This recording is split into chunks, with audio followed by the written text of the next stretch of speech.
الحمد للہ رب العالمین والصلاة والسلام علی اشرف الانبیاء والمرسلین وعلی آلہ واصحابہ اجمعین۔ قال اللہ تعالی وتبارک فی القرآن المجید والفرقان الحمید۔ بسم اللہ الرحمن الرحیم۔ لا اقسم بہذا البلد وانت حل بہذا البلد ووالد وما ولد لقد خلقنا الانسان فی کبد۔ صدق اللہ مولانا العظیم وصدق رسولہ النبی الکریم الرؤوف الرحیم۔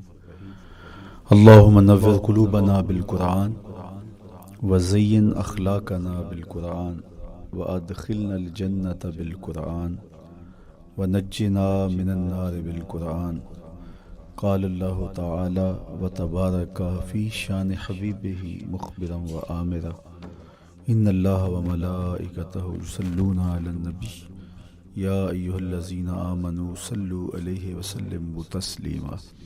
اللہم صلی علی سیدنا و مولانا محمد معدن الجود والکرم صلاۃ و سلاما علیک یا سیدی یا رسول اللہ۔ میں نے آپ کے سامنے قرآن مجید کے جو کلمات تلاوت کیے ان میں اسی حقیقت کو بیان کیا گیا۔ لا اقسم بہذا البلد، آغاز ہوا شہر مکہ کی قسم سے، قسم ہے مجھے اس شہر کی، پھر وجہ قسم بھی بیان کی، وانت حل بہذا البلد، مجھے اس شہر کی قسم اس لیے کہ محبوب اس شہر میں تو جو بستا ہے، تیرا بسیرا ہے اس شہر میں، اس شہر کی گلیوں نے تیرے قدم چومے ہیں اور تیرے انفاس کی مہک اس کی فضاؤں میں بسی ہے، اس لیے مجھے قسم کہ یہاں تم رہتے ہو۔ اللہ اکبر۔ علماء کے مابین اس بات پر اختلاف ہے کہ مکہ المکرمہ افضل ہے یا مدینہ النبی صلی اللہ علیہ وآلہ وسلم افضل ہے۔ ایک علمی اختلاف ہے، بعض نے کہا مکہ المکرمہ افضل ہے، دلائل دیے، بڑا وزن ہے دلائل میں۔ بعض نے کہا مدینہ تو رسول صلی اللہ علیہ وآلہ وسلم افضل ہے، دلائل دیے، بڑا زور ہے دلائل میں۔ لیکن شیخ عبدالحق محدث دہلوی علیہ رحمہ اسی آیت سے روشنی لے کر کے لکھتے ہیں کہ جب حضور مکے میں تھے تو مکہ افضل تھا، جب مدینے آ گئے تو مدینہ افضل ہو گیا۔ جدھر جدھر سے وہ گزرتے گئے مجد و شرف بھی پیچھے پیچھے رہا۔ چند لمحوں کے لیے ٹھہرے تھے تم جس پیڑ کے نیچے، نشور وحدی کا لہجہ دیکھیے کتنا دل آویز ہے۔ چند لمحوں کے لیے ٹھہرے تھے تم جس پیڑ کے نیچے، سنا ہے آج تک اس پیڑ کا سایہ مہکتا ہے۔ تو مکے میں ہیں تو مکہ افضل، مدینے میں ہیں تو مدینہ افضل۔ تو شرف ان کے وجود مسعود سے ہے، وہ جدھر جدھر سے گزرتے جائیں گے وہاں وہاں ہی نور پھیلتا چلا جائے گا۔ اور پیر نصیر الدین علیہ رحمہ کا لہجہ یہاں کتنا خوبصورت دکھائی دیتا ہے۔ ایک بار وہ جدھر سے گزرے ہیں نصیر، ایک بار وہ جدھر سے گزرے ہیں نصیر، بار بار ادھر سے بہار گزری ہے۔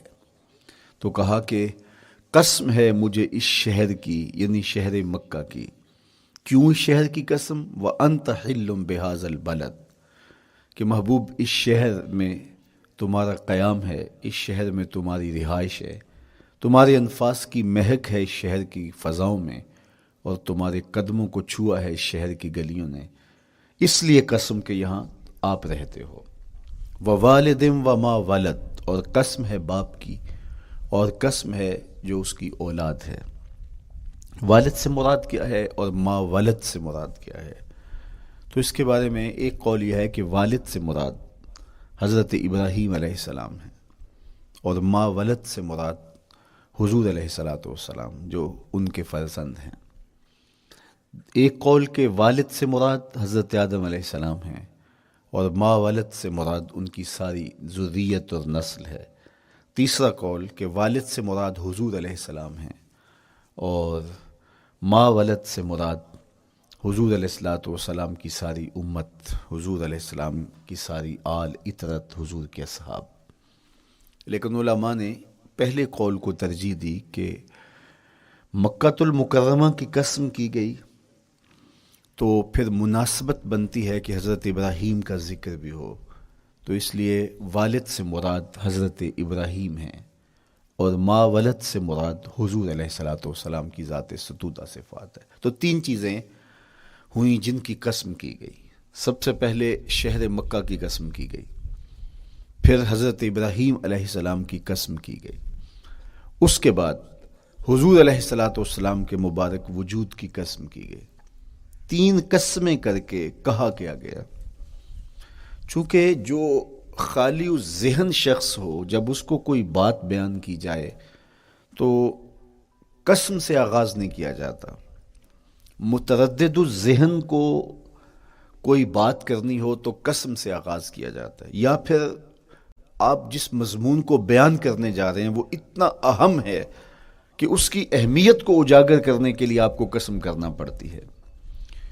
تو یہ جو ما بعد کا مضمون ہے جس کو میرے رب نے بیان کیا، اس سے قبل ایک نہیں، دو نہیں، تین قسمیں کی، تو پھر کان تو کھڑے ہو گئے، سماعتیں تو بچھ گئیں کہ وہ کون سی شے ہے جس کو بیان کرنا مقصود ہے، اور اس سے قبل قسم پہ قسم کی جا رہی ہے۔ قسم محبوب شہر مکہ کی، قسم محبوب تیرے والد بزرگوار حضرت ابراہیم علیہ السلام کی، اور قسم تیرے پاکیزہ وجود کی۔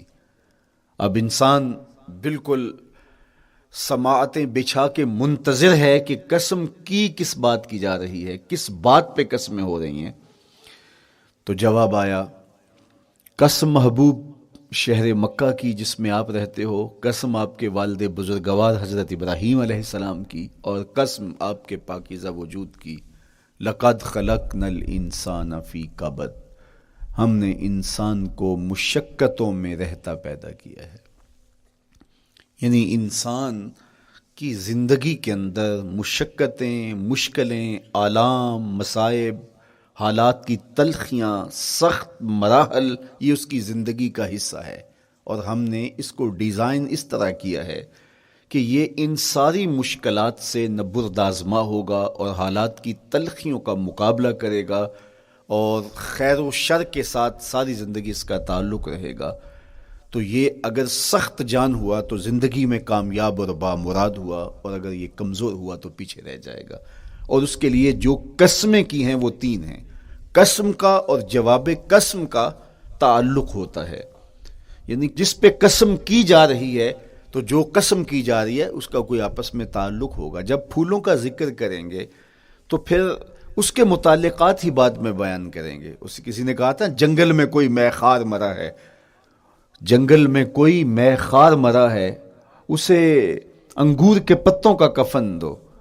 میاں جنگل میں مرنے والے شخص کو کسی اور درخت کے پتوں کا بھی تو کفن دیا جا سکتا ہے، لیکن صاحب مرنے والا مے خار ہے، اور شراب کشید کی جاتی ہے انگور سے، تو اس کو تو ٹھنڈ تب بھی پڑے گی کہ انگور کے پتوں کا کفن دیا جائے۔ تو مناسبات ہوتی ہیں۔ تو اب جب قسم کی گئی تو قسم تین چیزوں کی گئی، اور اس کی جواب قسم سے مناسبت کیا بنتی تھی؟ انسان کو مشقتوں میں رہتا پیدا کیا گیا، حالات کی تلخیوں سے گزرتا ہے، سخت تربیتی مراحل سے اس کو گزرنا پڑتا ہے۔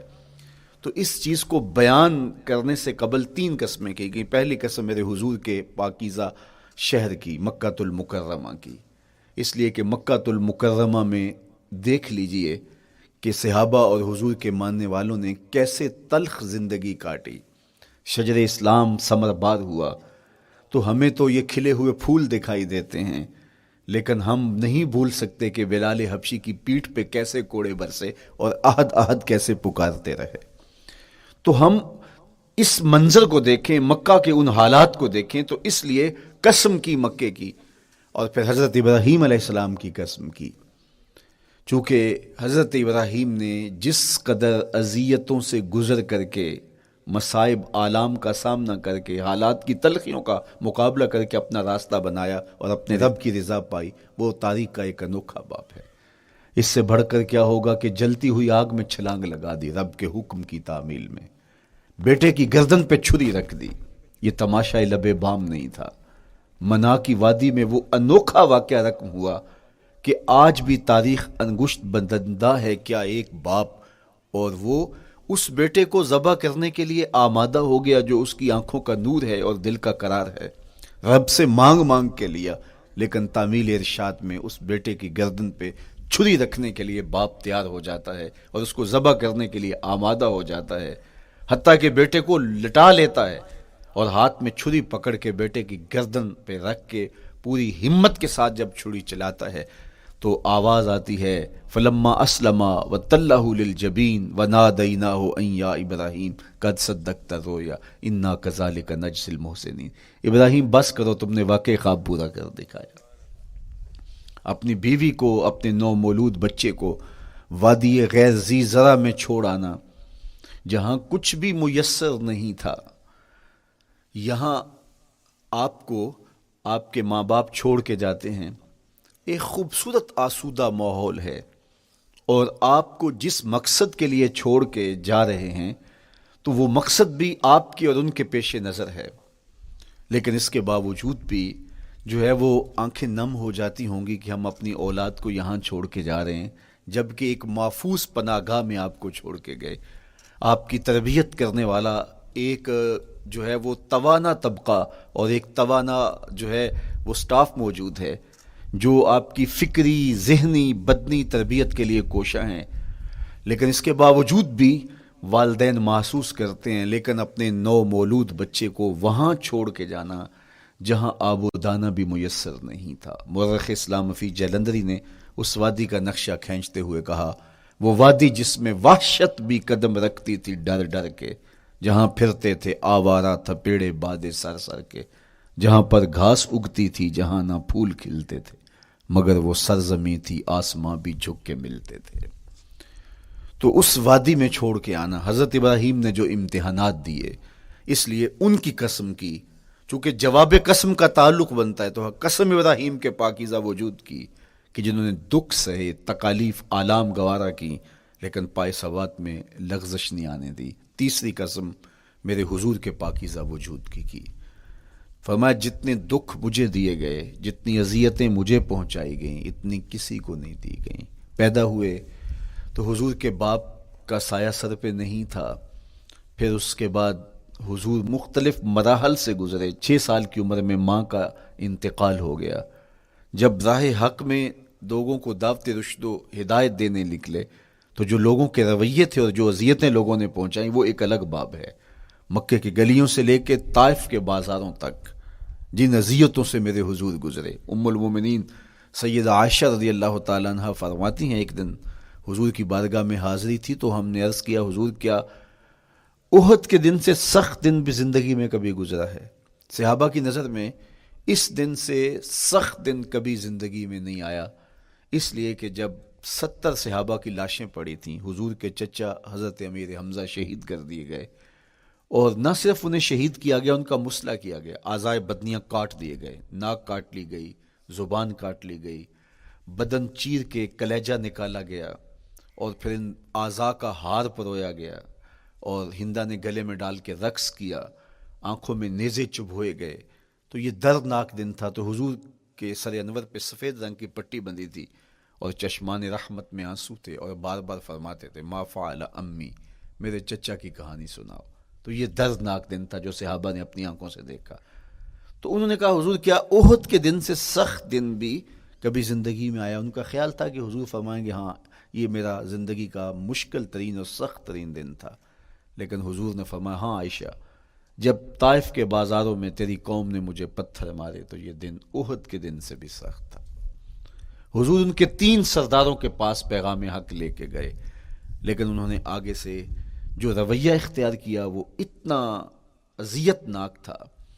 حضور نے فرمایا کہ ٹھیک ہے، میں تمہاری خیر خواہی کا جذبہ لے کے تمہارے تک پہنچا ہوں، تم نے میری دعوت کو قبول نہیں کیا، تمہاری مرضی، تمہارا مقسوم، چلو اب یہ بات میرے اور تمہارے درمیان رہنی چاہیے، اس بات کو راز رہنا چاہیے، اہل مکہ تک یہ بات نہ پہنچے۔ انہوں نے کہا ہم کیوں راز رکھیں، بلکہ اوباشوں کے ہاتھ میں پتھر دے دیے، اور حضور جب واپس ہونے لگے تو وہ حضور کے پاؤں پہ سنگسنی کرتے، حضور اپنا ایک پاؤں اٹھاتے تو دوسرے پاؤں پہ مارتے، شدت درد اور احساس کرب سے حضور بیٹھ جاتے تو ان کے غنڈے دائیں بائیں سے بڑھتے اور کندھوں سے پکڑ کے حضور کو اٹھاتے اور مشق سنگزنی کرتے۔ نالین خون سے بھر گئے، لخت لخت زخمی ہوا۔ اللہ اکبر، کیا دردناک لمحے تھے، کیا تکلیف بری گھڑیاں تھیں. تو کہا کہ جب طائف کے بازاروں میں تیری قوم نے مجھے پتھر مارے تو یہ دن احد کے دن سے بھی سخت تھا. اچھا، جب حضور پر اس طرح آلام و مصائب ٹوٹ پڑے تو حضور کے ساتھ جو صحابہ تھے انہوں نے کہا حضور ان کے لیے بد دعا کر دیجئے. تو میرے حضور بولے میں رحمت بن کے آیا ہوں، میں رحمت بن کے آیا ہوں. اللہ اکبر. ان کا تقاضا پہم بڑا تو حضور کے ہاتھ اٹھ گئے، اور پھر حضور نے جو کہا سنیے، اللہم اہد قومی فإنہم لا یعقلون. اے اللہ میری قوم کو ہدایت دے دے، یہ مجھے جانتے نہیں، اگر جانتے تو ان کا میرے ساتھ یہ رویہ نہ ہوتا. تو پتھروں کے جواب میں دعائیں دینا پیغمبروں کا حوصلہ ہوتا ہے. اللہ اکبر. مورخ اسلام حفیظ جلندری نے کیا خوبصورت پیرائے میں نقشہ کھینچا کہ حضور ہاتھ اٹھا کے دعا مانگ رہے ہیں، الہی کرم کر کو سارے طائف کے مکینوں پر، الہی پھول برسا ان پتھروں والی زمینوں پر. تو حضور نے دکھ سہے، تکلیفیں سہی. اب 3 قسمیں کی. شہر مکہ کی قسم جہاں حضور کے صحابہ نے تکلیفیں سہی، اس شہر کی گلیوں میں انہیں گھسیٹا گیا اور ان کو کچی کھالوں میں لپیٹ کے دھونیاں دی گئیں، انہیں اذیت ناک مراحل سے گزارا گیا. حضرت ابراہیم مشکل سے مشکل زندگی کاٹی اور رب کی رضا جوئی کے لیے کوشاں رہے، اور میرے حضور نے سخت ترین اذیتوں، مقاومتوں، مخالفتوں اور تکلیفوں کا سامنا کیا. تو ان 3 چیزوں کا حوالہ دے کر، ان 3 چیزوں کی قسم کر کے اب انسان کو بتایا جا رہا ہے کہ تم مشکلات سے تمہیں گزرنا پڑے گا، حالات کی تلخیاں تمہیں سہنی پڑیں گی. کسی مرتبے تک پہنچنے کے لیے تمہیں پھر تکلیفوں کی راہ اختیار کرنی پڑے گی. تم کون ہوتے ہو؟ میرا محبوب ہو تو تکلیفیں وہ بھی اٹھائے، 2 جہاں کا مالک ہو اور طائف کے بازاروں میں اس کے پاؤں پہ بھی پتھر پڑیں، اور کونین کا سردار ہو اور ان کے اوپر اوجری ڈال دی جائے، کائنات کا مالک ہو اور ان کو مکے کی گلیوں کے اندر ان کے گلے میں عقبہ بن ابی معیط کپڑا ڈالے اور تاؤ دے. تو کیا ان مشکلات سے تم بچ سکتے ہو؟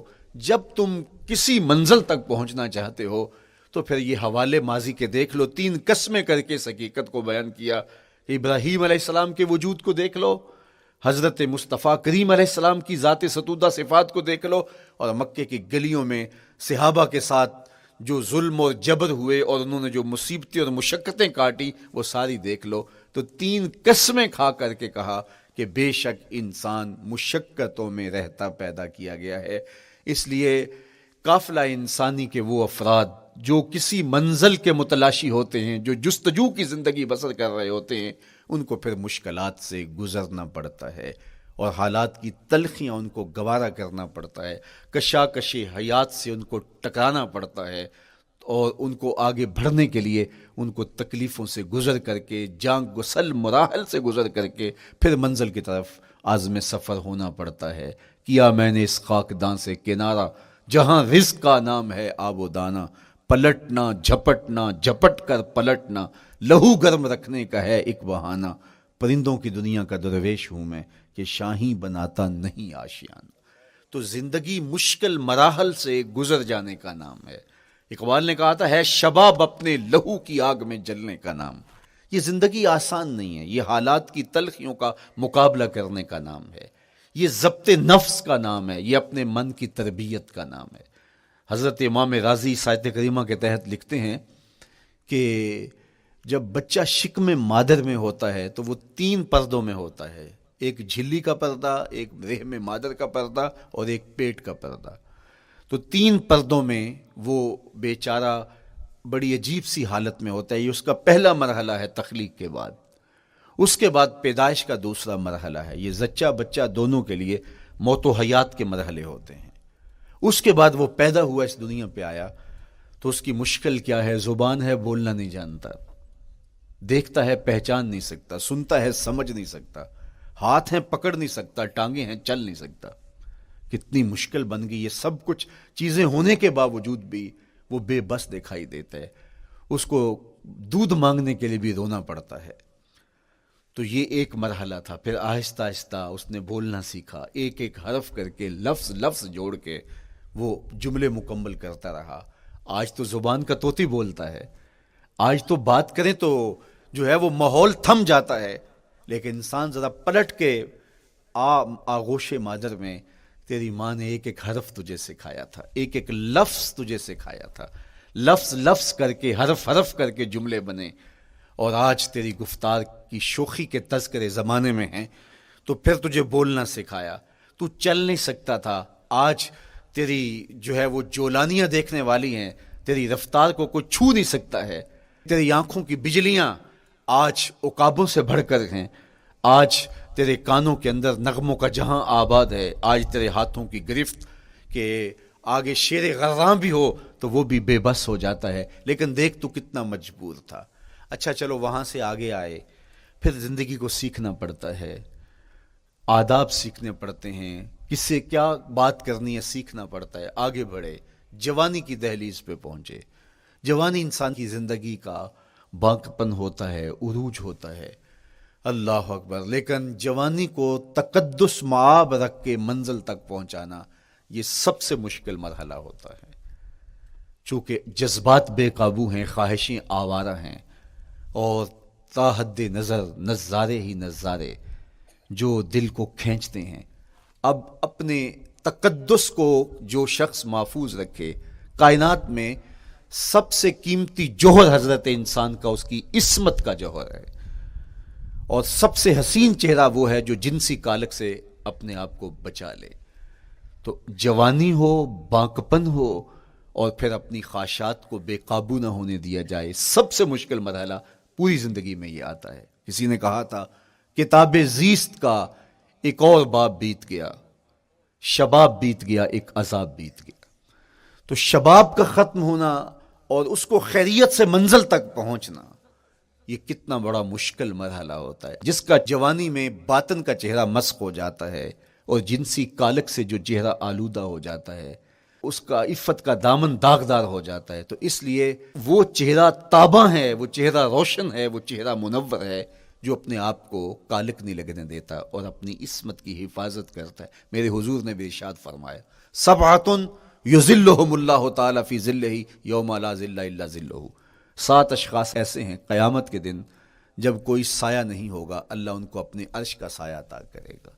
ان میں سے پہلا شخص امام عادل حکمران، دوسرا شخص وشاب نشأ فی عبادت اللہ، وہ جوان جس کی جوانی اللہ کی عبادت میں بسر ہوئی۔ تیسرا وہ شخص ورجل قلبہ معلق بالمساجد، وہ شخص جس کا دل مسجد میں لگتا ہے، مسجد میں جمتا ہے۔ اور چوتھا شخص ورجل دعتہ امرأۃ ذات منصب وجمال فقال انی اخاف اللہ، وہ شخص جس کو دعوت گناہ ملی اور حسن قدموں میں بچھنے کے لیے بےتاب ہوا، اور اس نے کیا کہا، انی اخاف اللہ، میں اللہ سے ڈرتا ہوں، میرا اللہ مجھے دیکھ رہا ہے۔ میرے حضور نے فرمایا قیامت کے دن جب کوئی سایہ نہیں ہوگا، اللہ اس کے اوپر اپنے عرش کا سایہ تان دے گا، جو اپنی عصمت کے جوہر کو بچا گیا۔ تو یہ ایک مشکل مرحلہ تھا، اپنی جوانی کے تقدس کی حفاظت کرنا۔ میرے حضور نے ارشاد فرمایا انا حبیب اللہ، میں اللہ کا حبیب ہوں۔ جو جوان جوانی میں توبہ کرتا ہے وہ بھی اللہ کا حبیب ہے۔ کتنا بڑا اعزاز ہے اور کتنا بڑا کمال ہے جو شخص کو ملتا ہے جو جوانی میں اپنی عصمت کے تقدس کی حفاظت کرتا ہے، اپنی آبرو پہ پہرا دیتا ہے، اپنی نظروں کی حفاظت کرتا ہے، اپنی سوچوں کو آوارہ نہیں ہونے دیتا، اپنے خیالوں کو بھٹکنے نہیں دیتا، اپنی خواہشات کو بے قابو نہیں ہونے دیتا۔ تو یہ مشکل ترین لمحہ تھا۔ اس کے بعد امام راضی کہتے ہیں اب شادی کا مرحلہ ہوا، تو پہلے خود اپنی ذمہ داری تھی، اب کسی کا بوجھ بھی اٹھانا پڑا، یہ اگلی مشکل آ پڑی۔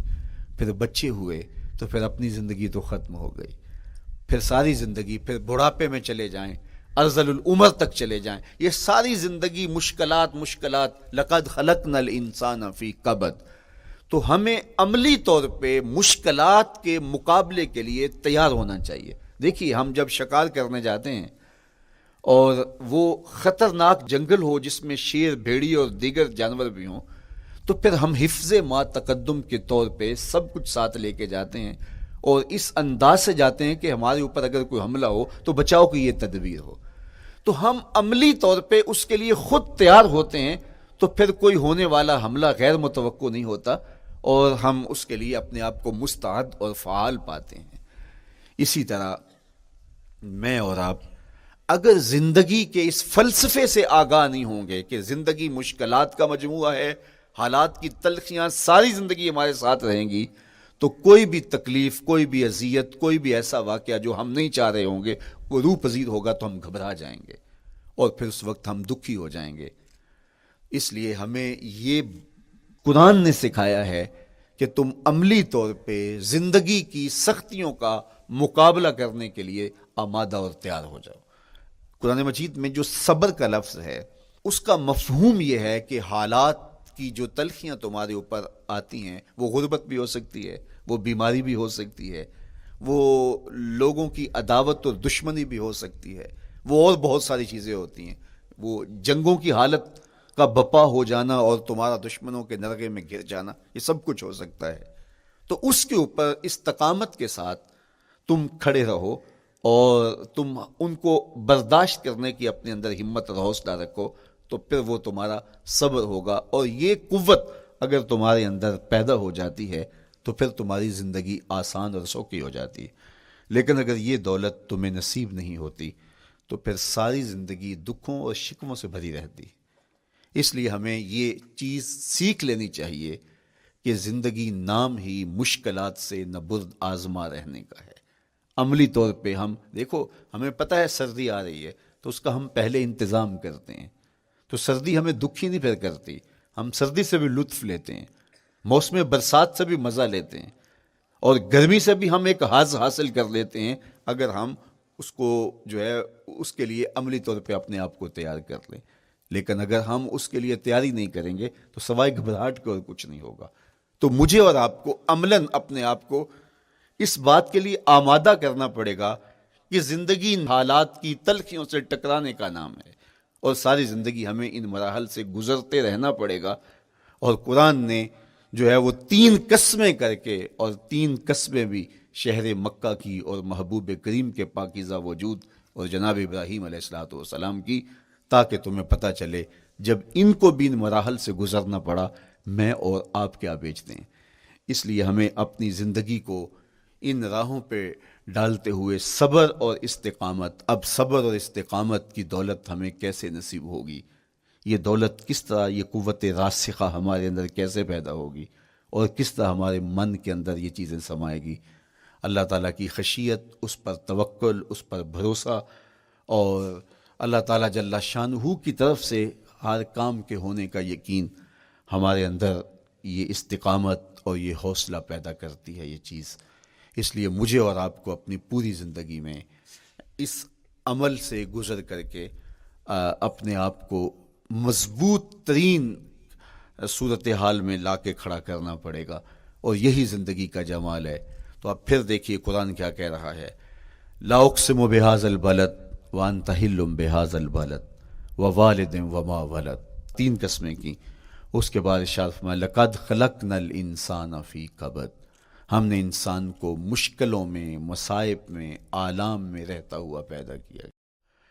کہتے ہیں جب حضرت انسان کی تخلیق ہوئی تو اس کا خمیر جب گویا جا رہا تھا تو اس کے اوپر 39 دن تک آزمائشوں کی، دکھوں کی، تکلیفوں کی بارش ہوئی، اور ایک دن خوشیوں اور مسرتوں کا می برسا۔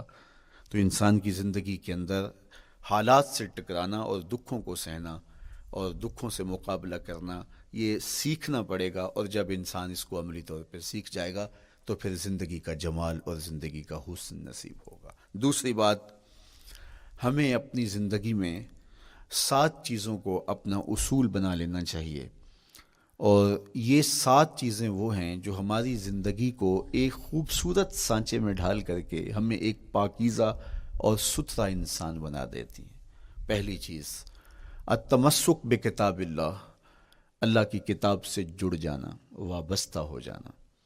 جب ہم کتاب اللہ سے وابستہ ہو جائیں تو پھر ہمارے باطن کی اور نفس کی تربیت ہوتی ہے، اور پھر ہم وہ مطلوب انسان بنتے ہیں جو ہمارا رب ہم سے تقاضا کرتا ہے۔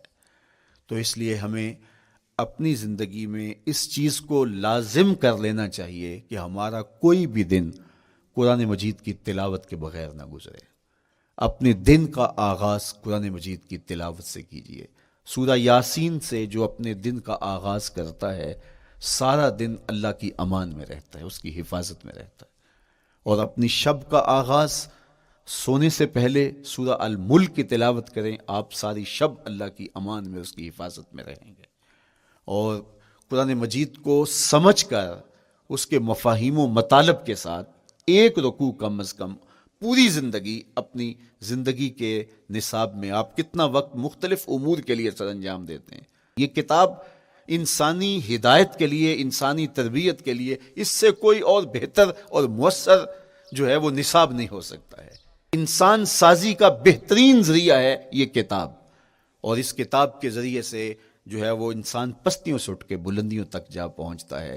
اقبال نے تو کہا کہ گر تمی خواہی مسلمان زیستن، نیست ممکن جز بقرآن زیستن۔ اگر تو مسلمان بن کے جینا چاہتا ہے تو قرآن کے بغیر ایک قدم بھی نہیں چل سکتا۔ تو آگے چل کے اسی نظم میں کہا کہ فاش می گوئم آنکھ در دل مزمرست، این کتابیں نیست چیزیں دیگرست۔ اگر میں کھل کے بیان کر دوں جو میرے سینے میں چھپا ہے تو میں تجھے بتا دوں کھل کے، یہ کتاب نہیں، یہ کوئی اور ہی شے ہے۔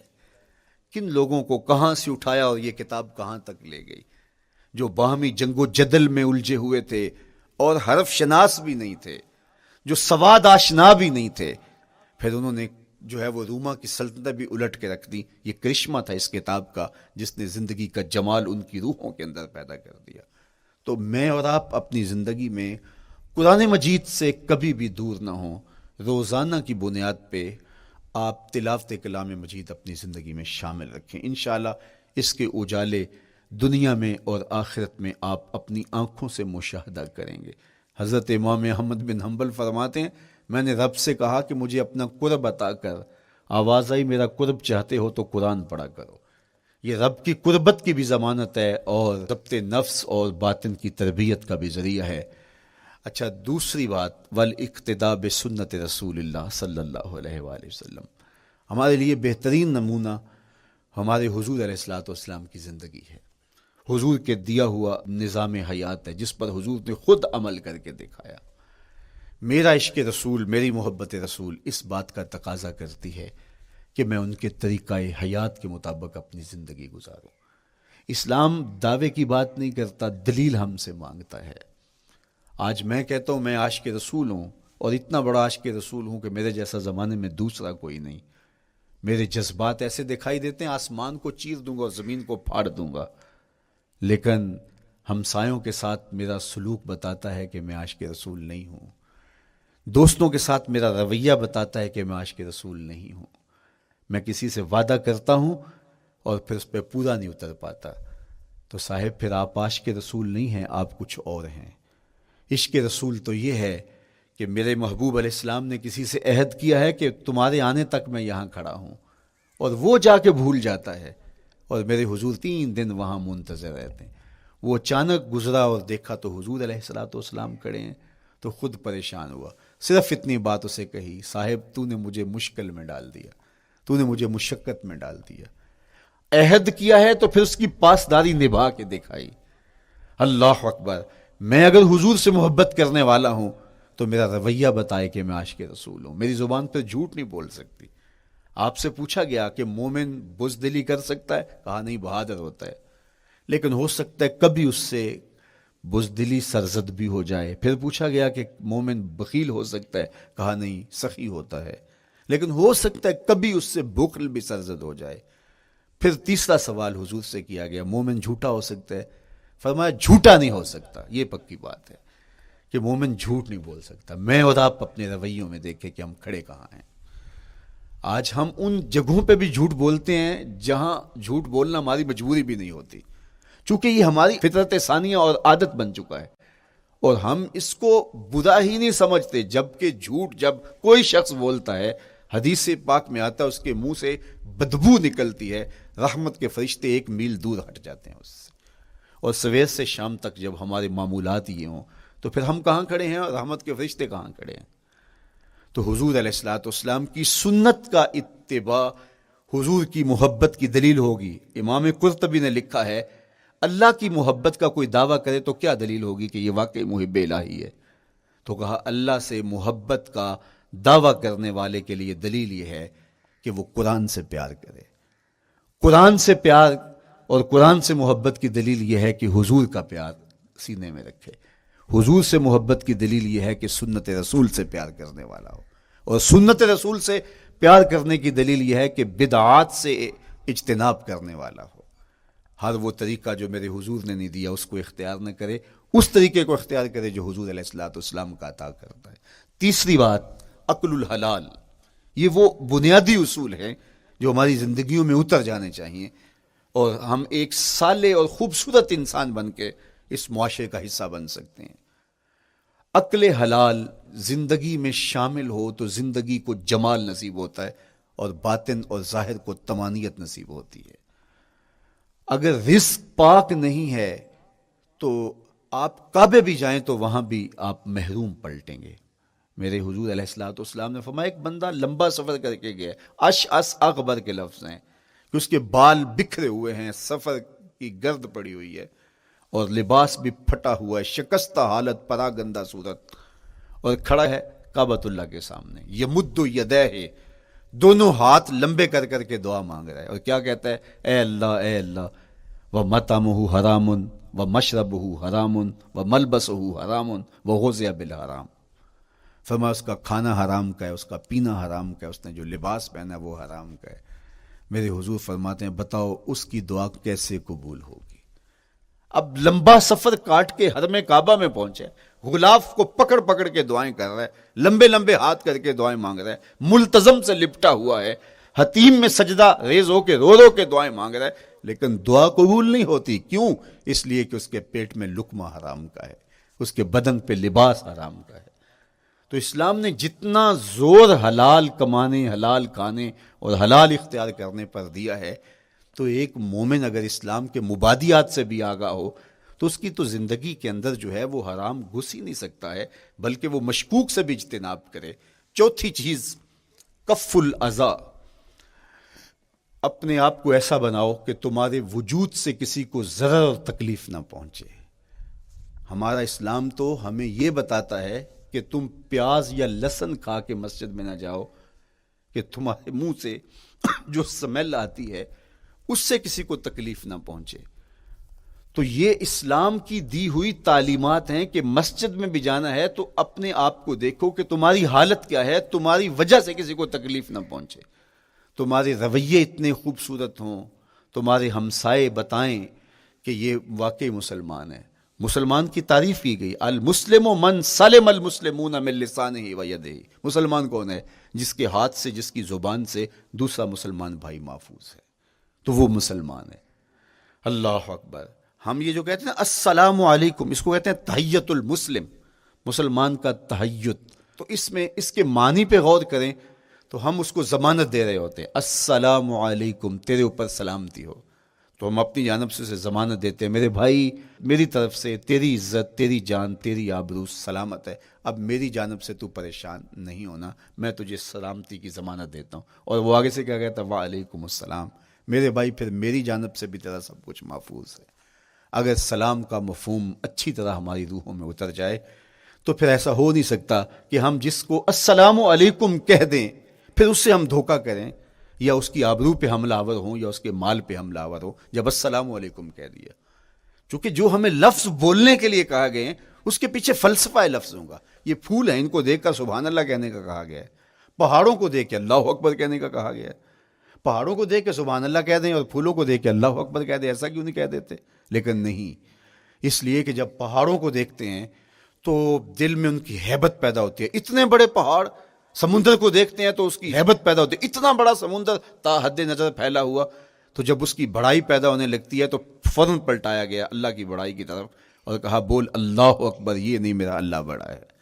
اور پھول کو جب دیکھا تو اس کی لطافت کی طرف الجھنے لگے, کتنا خوبصورت ہے, درزوں میں کیسے خوشبو بسی ہوئی ہے, کیسے رنگ ہیں, کیسے جمال ہیں. اللہ اکبر. وہ کیا کسی نے کہا تھا نا کہ درزوں کی لطافت میں خوشبو نے اماں پائی, گل چیرنے والے نے کس شان سے چیرا ہے. تو کیا کمال ہے یار, کیا پتیاں ہیں, کیا رنگ ہے, کیا خوبصورتی ہے, کیا لطافت ہے. الجھنے لگے, کہا بول سبحان اللہ, یہ کیا ہے, جس نے رنگ بھرے ہیں وہ پاک ہے. تو تیرا دل الجھ نہ جائے. تو جو ہم بولتے ہیں لفظ جہاں بھی بولتے ہیں اس کے پیچھے ایک فلسفہ ہوتا ہے. السلام علیکم یہ تحیت المسلم ہے. جب ہم کسی کو کہتے ہیں السلام علیکم تو اس کو ہم نے ضمانت دے دی، بس بات ختم، اب جو ہے وہ میری جانب سے تو محفوظ ہے۔ لیکن ہم سلام بھی لے رہے ہوں گے اور ہاتھ بھی کاٹ رہے ہوں گے اور اس کی جیب بھی کاٹ رہے ہوں گے، پھر سلام نہیں لیا، ہم نے منافقت کی ہے۔ تو کف الاذی چوتھی چیز، اور پانچویں چیز اجتناب المعاصی، گناہوں سے اپنے آپ کو بچا کے رکھنا۔ نیکی کرنا بہت اہم ہے، لیکن نیکی کرنے سے زیادہ ہم اپنے آپ کو گناہوں سے بچانا ہے۔ چونکہ شر کی قوتیں ہمارے ساتھ جڑی ہوئی ہیں، اس لیے اپنے آپ کی حفاظت جب ہم کریں گے تو ہم ایک اچھی صورت میں آگے بڑھیں گے۔ اور چھٹی چیز وہ ہے التوبہ، توبہ تسلسل کے ساتھ کرتے رہیے۔ یہ تصور کہ بڑھاپے میں توبہ کریں گے، یہ تصور کہاں سے آیا؟ یا ہمارے ہاں آج کل یہ کلچر پیدا ہوا ہے کہ لیلۃ القدر یا شبرات کے دن سارے جڑ کے توبہ کرنے بیٹھ جاتے ہیں اور پورا سال اپنی مرضی کی زندگی گزارتے ہیں۔ ایسا نہیں ہے۔ میرے حضور کے دامن پہ ایک بھی گناہ کا دھبا نہیں تھا۔ ہم نبیوں کی عصمت کے قائل ہیں، کسی نبی پر کوئی گناہ کا دھبا نہیں ہوتا۔ اگر اس امکان کو بھی تسلیم کر لیا جائے تو ساری شریعت مشکوک ہو جاتی ہے، لیکن اس کے باوجود حضور فرمایا میں دن میں اللہ سے 100 بار توبہ کرتا ہوں، ایک دن میں 100 مرتبہ توبہ کرتا ہوں۔ میں اور آپ دیکھیں کہ ہم کیا اس معمول کو اپنی زندگی میں شامل کیے ہوئے ہیں۔ جب انسان توبہ کرتا ہے، جب غسل کر لیتا ہے نا ایک دفعہ، تو پھر وہ بچ بچ کے چلتا ہے کہ کوئی گرد دوبارہ پڑ نہ جائے، اور جب وہ لتھڑا ہوا ہو تو پھر اس کو پرواہ بھی نہیں ہوتی۔ اس لیے ہمیں بار بار غسل کرنے کی، بار بار توبہ کرنے کی تلقین کی گئی ہے، تاکہ ہم پھر نئے گناہوں سے بچتے رہیں گے۔ تو اپنی زندگی میں توبہ کا تسلسل کیجئے، شام سویرے صبح بار بار اللہ سے توبہ کی اور رجوع کیجئے۔ اور آخری چیز ادا الحقوق، حقوق کا ادا کرنا۔ ہمارے ذمے جو حقوق عائد ہوتے ہیں وہ ہمارے والدین کے ہیں، وہ ہمارے بہن بھائیوں کے ہیں، وہ ہمارے دوستوں کے ہیں، ہمسایوں کے ہیں، ہمارے اساتذہ کے ہیں، کلاس فیلوز کے ہیں۔ وہ حقوق حتیٰ کہ جانوروں کی کیوں نہ ہوں، تو ان حقوق کو ہم ادا کرنے والے، دست بردار نہیں ہو سکتے ہم ان حقوق سے۔ یہ مومن کی زندگی ہے، یہ ہمارا نظم حیات ہے، یہ اسلام کا دیا ہوا منشور ہے، یہ طریقہ زندگی ہے کہ ہم ایک ایک کے حق کو ادا کرتے ہوئے اپنی زندگی کو بسر کریں۔ بالخصوص میں طلباء سے مخاطب ہوں کہ یہ عمر تربیتی اعتبار سے سب سے اہم عمر ہے۔ سیدنا علی المرتضیٰ رضی اللہ تعالیٰ عنہ فرماتے ہیں کہ 15 سال سے لے کر کے 20 سال تک کی عمر میں انسان کے نظریات پختہ ہوتے ہیں اور اس کی عادتیں جمتی ہیں۔ یہ دوسرے کہتے ہیں 13 سے 19 سال تک کی عمر، وہ کہتے ہیں یہ بڑی اہمیت کی حامل ہے۔ تو 13 سے 19 سال یا 15 سے 20 سال تک کی عمر، بعض کا تو ہوتا ہے کہ ابھی بچے ہیں، ماں باپ بھی سستی کرتے ہیں کہ ان کو تہجد کا عادی اب کیوں بنائیں، ابھی تو یہ بچے ہیں، ان کو ان چیزوں سے، چھوٹی چھوٹی چیزوں کا عادی اب کیوں بنائیں، جب بڑے ہوں گے، سمجھدار ہوں گے، ذمہ داریوں کا بوجھ آئے گا، سب کچھ کر لیں گے۔ تو پھر اس وقت کرنا مشکل ہوتا ہے، پھر کر نہیں پاتا بندہ۔ تو جو سیکھنا ہے، جو عادتیں پختہ کرنی ہے، وہ اسی زندگی میں ہوتی ہیں۔ تو یہ آپ کا ایک موقع ہے، آپ کو ایک ماحول فراہم ہوا ہے۔ آپ کے ہمسائے آپ کے کلاس فیلوز ہیں جو آپ کے ساتھ کمرے میں رہ رہے ہیں۔ ہمسائیگی کے حقوق ادا کرنے کا جو انداز ہے وہ یہاں ہی سیکھیے اور اپنے اندر اس کو متحقق کیجیے اور پختہ کیجیے۔ اسی طرح اپنے گفتگو کے لہجوں میں شائستگی، اپنے انداز کے اندر خوبصورتی اور اپنے رویوں کے اندر جمال پیدا کرنے کی کوشش کریں۔ اپنے آپ کو مؤثر بنائیں اور شریعت کے بتائے ہوئے اصول اور ضابطوں کے مطابق آپ جب زندگی کے چند دن گزار لیں گے، پھر زندگی گزارنے کا نشہ آنے لگ جائے گا۔ چونکہ جب ہم اپنی خواہش کی زندگی گزارتے ہیں تو پھر ہم خود بے چین اور مضطرب ہوتے ہیں، اس لیے کہ ہمیں اس طرح زندگی گزارنی چاہیے جس طرح ہمارے رب نے ہمیں بتایا ہے۔ آپ کوئی بھی مشین خریدتے ہیں، کوئی بھی چیز لیتے ہیں تو اس کے ساتھ چھوٹی سی بک دیتے ہیں آپ کو، اس کا طریقہ استعمال بتاتے ہیں کہ اس کو یوں استعمال کرو گے تو دیر پا اس کے فوائد حاصل کرو گے۔ اگر یہ مائک ہم اس طرح استعمال نہیں کرتے، اپنی خواہش سے استعمال کریں گے تو پھر نتیجہ کیا ہوگا کہ تھوڑے دنوں کے بعد جو ہے وہ خرابی کی طرف سلسلہ چلے گا۔ اس طرح یہ وجود جس پاکیزہ ذات نے بنایا ہے، اس نے ہمیں بتایا ہے کہ اس کو استعمال کیسے کرنا ہے اور اس زندگی کو کیسے گزارنا ہے۔ اور پھر انسان کو ایک ماڈل اور نمونہ بھی چاہیے تو کہا نمونہ دیکھنا ہے تو محمد عربی کی ذات دیکھ لو، ادھر دیکھتے جاؤ اور زندگی گزارتے جاؤ، دیکھنا تمہاری زندگی کتنی خوبصورت اور کتنی پروقار گزرتی ہے۔ اللہ آپ کو دنیا آخرت کی برکتیں دے، اپنی پناہوں اور اپنی امان اور اپنی حفاظتوں کا حصار دے، اور آنے والا کل اللہ بہتر فرمائے، میرے وطن کی خیر کرے، میرے ملک کو امن کے اجالے دے، یہاں دہشت گردی کے سلگتے الاؤ ٹھنڈے کر کے امن کی بہاریں پیدا کر دے۔ کی محمد سے وفا تو نے تو ہم تیرے ہیں، یہ جہاں چیز ہے کیا لوح و قلم تیرے ہیں۔ وآخر دعوانا ان الحمدللہ۔